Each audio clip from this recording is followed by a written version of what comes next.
Sebagai sebuah negara yang kaya dengan budayanya, Indonesia juga kaya akan cerita-cerita legenda yang mengisahkan terbentuknya sesuatu, termasuk terbentuknya pulau-pulau yang ada di Indonesia. Berikut 7 legenda terbentuknya pulau-pulau yang ada di Indonesia, versi On The Spot.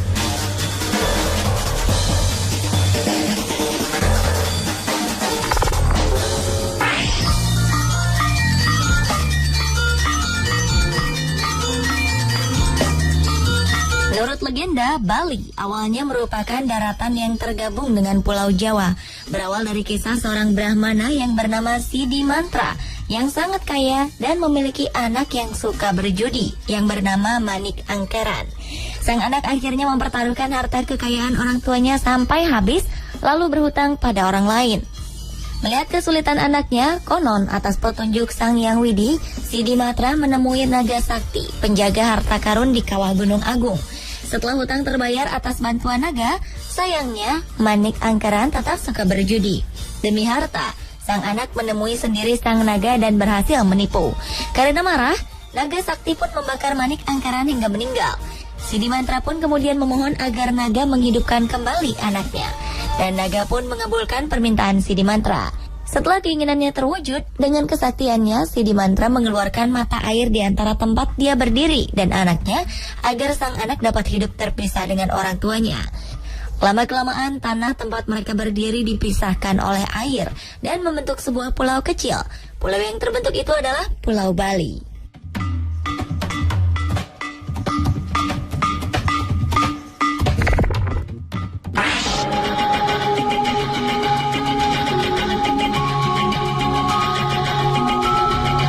Legenda terbentuknya Pulau Samosir berkaitan erat dengan terbentuknya Danau Toba.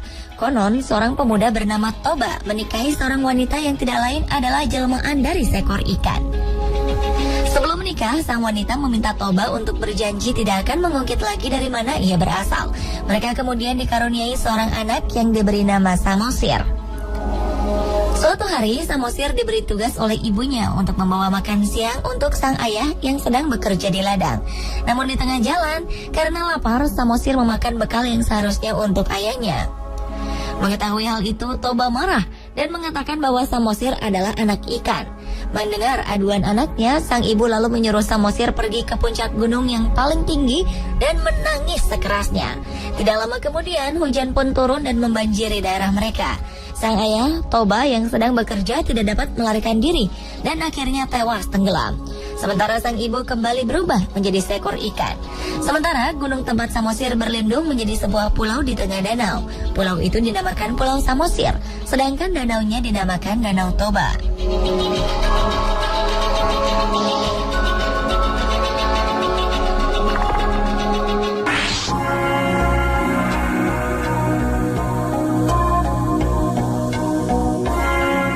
Asal-usul nama Madura berawal dari pembuangan seorang putri raja bernama Raden Ayu Tunjung Sekar ke hutan karena hamil padahal belum bersuami.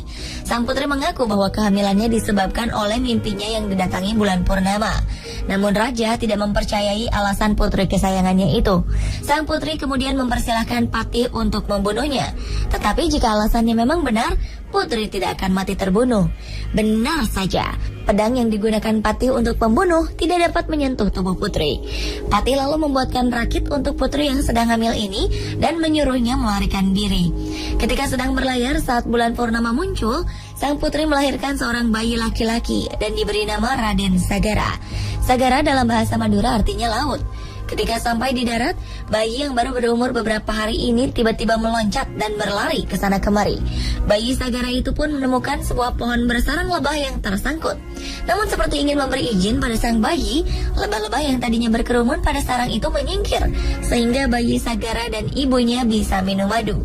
Sang putri pun menamakan pulau yang ditemuinya ini dengan nama Madura, yang berasal dari kata madu ara-ara, artinya madu di tengah yang lapang.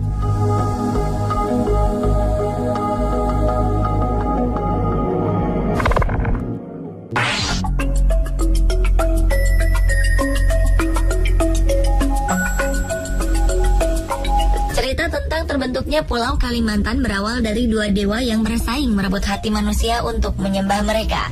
Salah satu dewa, yaitu Dewa Wilayah Atas, membangun sebuah gunung yang terbuat dari emas.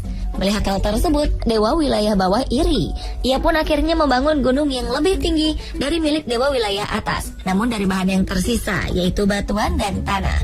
Konon, manusia lalu menertawakan gunung buatan Dewa Wilayah Bawah karena dianggap berbentuk jelek dan tidak seindah gunung emas buatan Dewa Wilayah Atas. Dewa Wilayah Bawah pun marah. Ia meremas bebatuan yang sedang dipegangnya.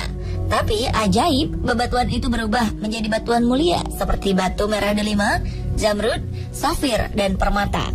Dewa Wilayah Bawah akhirnya menggunakan batu-batu mulia ini untuk menutupi gunung yang sudah dibangunnya, dan rakyat pun beralih menyembah Dewa Wilayah Bawah. Pertempuran antara sesama dewa pun kemudian tidak terelakkan. Lama-kelamaan kedua gunung meledak bersamaan dan mengeluarkan bebatuan indah yang tersebar ke seluruh wilayah. Kedua gunung pun mengeluarkan lahar panas yang akhirnya mengalir ke laut dan membentuk sebuah pulau. Pulau itu adalah Pulau Kalimantan. Konon katanya bebatuan mulia yang berasal dari pertempuran kedua dewa tertanam di dasar Pulau Kalimantan dan akan digali oleh 1000 generasi di masa depan.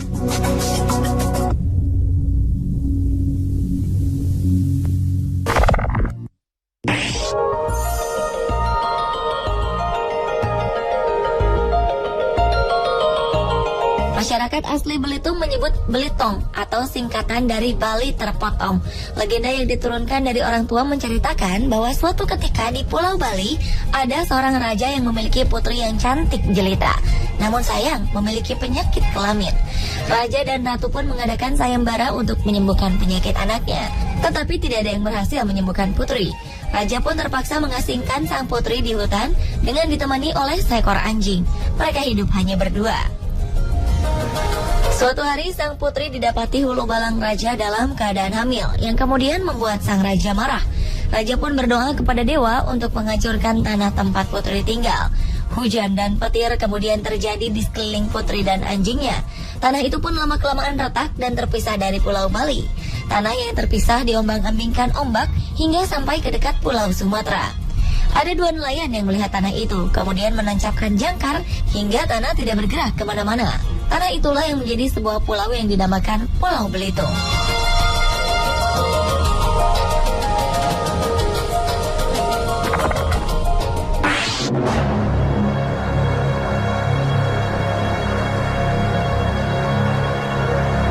Pulau W merupakan pulau paling ujung Sumatera, salah satu pulau terluar di Indonesia. Pulau ini termasuk dalam wilayah daerah istimewa Aceh. Menurut legenda, pulau ini awalnya menyatu dengan Pulau Sumatera. Namun, suatu hari terjadi gempa bumi dan hujan yang turun berhari-hari. Daratan paling ujung Sumatera akhirnya patah dan membentuk sebuah pulau yang tandus dan gersang. Lalu ada seorang putri jelita yang meminta pada Tuhan agar pulau tidak gersang sehingga penduduknya bisa hidup dari tanah itu. Putri pun membuang semua perhiasannya ke laut sebagai sesajen untuk doanya itu. Tuhan mendengar doanya. Hujan kembali turun dengan derasnya.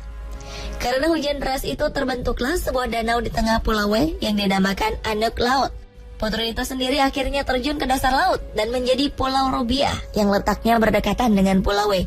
Sementara perhiasan-perhiasan yang dibuang sang putri berubah menjadi terumbu karang yang indah yang mengelilingi Pulau W.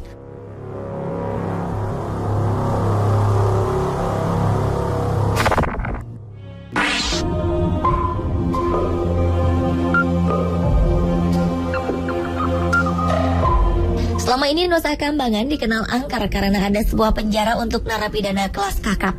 Menurut legenda, pulau yang juga dijuluki Alcatraznya Indonesia ini menyimpan sebuah legenda menarik. Cerita ini bermula dari seorang raja bernama Prabu Aji Pamoso yang disegani rakyatnya. Namun kesaktiannya tersaingi oleh seorang pertapa bernama Resikano. Mendengar hal itu, Prabu Aji berniat untuk menyingkirkan Resikano. Mendengar rencana itu, Resikano lari meninggalkan kerajaan dan bersembunyi di sebuah pulau sambil bersemedi. Namun kemudian ia tetap tewas oleh Prabu Aji. Setelah membunuh Resikano, Prabu Aji dikejutkan oleh suara gemuruh yang memanggil sang raja. Bersamaan dengan itu, jasad Resikano menghilang berganti dengan seekor naga. Prabu Aji pun melontarkan panahnya dan mengenai jantung sang naga. Tubuh naga hilang berganti menjadi seorang wanita cantik. Wanita ini ternyata bernama Dewi Wasowati. Sang wanita kemudian berterima kasih kepada Prabu Aji karena telah membebaskan dirinya. Sebagai ganti balas budinya, Dewi Wasowati memberikan sebuah bunga wijaya kusuma yang konon bisa menurunkan raja-raja yang berkuasa di tanah Jawa. Pulau itu pun dinamai Pulau Nusa Kambangan, yang artinya pulau yang ditubuhi bunga-bunga liar.